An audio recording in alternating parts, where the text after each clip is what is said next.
Hai guys, okay, hari ni 24 hari bulan. Saya datang ke mana bang ni? Di Taiping Perak. Taiping Perak. Okay, customer ni dah lulus dah 4,000 kan. Bersih kan? Bersih. 4,000 bersih kan?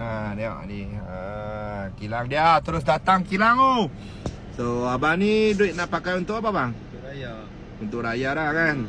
So dapat tangan bersih. Saya punya customer bagi tahu dia semua follower saya okey lah punya proses. Okey. Senang. Senang kan? Mudah kan? So bayaran macam mana bang? Bayaran fleksibel lah setiap bulan. Fleksibel lah kan? Boleh habis cepat kan semua kan? So sudah dekat. Bayar lebih lagi cepat habis. Sudah dekat Dayau.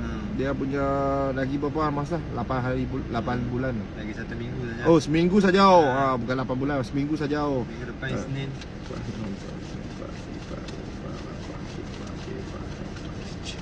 1,000 untuk raya ni abang.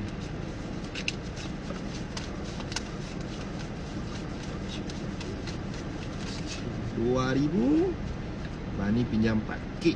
Bersih tangan.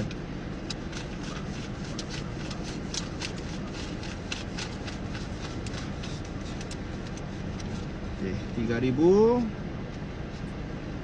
So ada recommend kan? Ada. 4. Okay, 4. Bersih tangan. Tak tolak apa.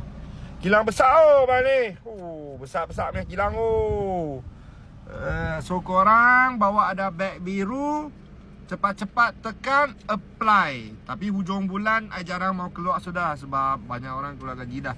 So kalau area Penang tu semua boleh datang ke pejabat saya. Urusan di pejabat lagi senang, lagi cepat dah. So okey lah, setakat sampai macam tu lah guys. Bye.